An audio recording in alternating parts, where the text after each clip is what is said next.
Bar council of ગુજરાતની ચૂંટણીમાં વધુ મત મેળવી ચોથી વખત વિજય થયેલા દિલીપભાઈ પટેલનું મોરબીમાં ભવ્ય સ્વાગત.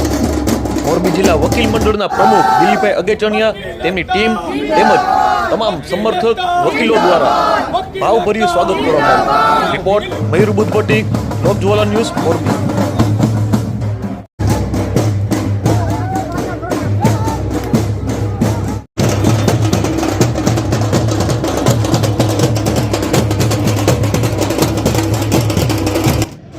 ગુજરાતના 125 વકીલોની પ્રતિષ્ઠાભર્યા જંગમાં બાર કાઉન્સિલની ચૂંટણી હતી અને એમાં સૌથી વધુ મતે હું આ ચોથી વાર વિજેતા થયો છું.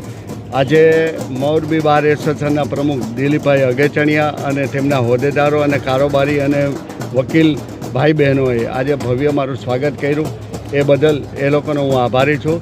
બાર કાઉન્સિલની અંદર અમારે વકીલોના જ કામ કરવાના હોય છે, પણ સાથે સાથે સૌથી અગત્યનો પ્રશ્ન એ છે કે ગુજરાતમાં હાઈકોર્ટ બેન્ચ મળે એના માટેનું આંદોલન કરવાના છીએ.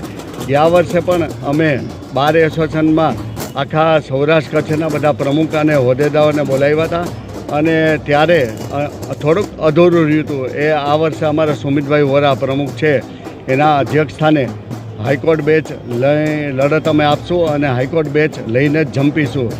આપણા વડાપ્રધાન અને પૂર્વ મુખ્યમંત્રી આપણા નરેન્દ્રભાઈ મોદી એ પણ રાજકોટથી લડ્યા હતા અને મને લાગે છે રાજકોટ પ્રત્યે એમને ખુદ પ્રેમ છે અને એના આધારે પણ અમે કહી શકીએ કે રાજકોટને એક હાઈકોર્ટ બેન્ચ મળશે. હાઈકોર્ટ બેન્ચ મળવાથી આખા સૌરાષ્ટ્ર અને કચ્છને ખૂબ ફાયદો થશે અને વધારામાં તો અહીંથી અમદાવાદ જવું હોય પોરબંદરથી, ભુજથી કે દૂર દૂરના તો 8-10 કલાક થતા હોય અને હાઈકોર્ટની અંદર અહીંયા બેન્ચ મળે તો સૌરાષ્ટ્રને પ્રાધાન્ય મળશે. અને ગુજરાતની અંદર અમે ત્યાં આંકડા પણ મોકલ્યા છે, એમાં લગભગ 60% કેસો સૌરાષ્ટ્ર કચ્છના છે અને મને લાગે છે કે હાઈકોર્ટ બેન્ચ આપણને મળશે જ.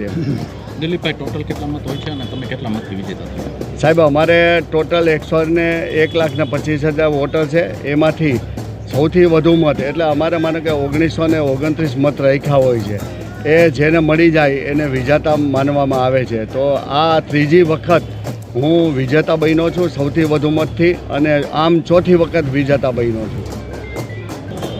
હું મોરબી જિલ્લા વકીલ મંડળ પ્રમુખ દિલીપભાઈ અગેચણિયા આજરોજ સૌરાષ્ટ્રના સિંહ અને ગુજરાતના સૌથી તાકાતવર માણસ એવા દિલીપભાઈ પટેલનો બાર કાઉન્સિલ ઓફ ગુજરાતની ચૂંટણીમાં ઐતિહાસિક વિજય થયો છે.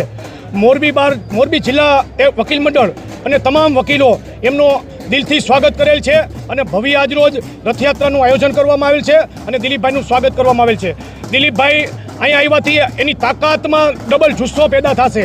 આપણે વકીલોના જે મહત્ત્વના પ્રશ્નો છે, વકીલ ઉપર હુમલા થવા, હાઈકોર્ટ બેન્ચ આપવી, એમાં દિલીપભાઈને હવે કામ કરવા સિવાય બીજો એની પાસે કોઈ ઓપ્શન્સ નથી અને દિલીપભાઈને અમે વર્ષોથી જાણી છીએ. દિલીપભાઈની તાકાત બાર કાઉન્સિલ ઓફ ઇન્ડિયામાં પણ એવી છે અને બાર કાઉન્સિલ ઓફ ગુજરાતમાં એ ચેરમેન બને એવી મોરબી વકીલ મંડળ વતી અમે શુભેચ્છા પાઠવી છીએ અને દિલીપભાઈ અમારા જુનિયર વકીલો સિનિયર વકીલોના કામ કરતા રહીએ એવી શુભેચ્છા.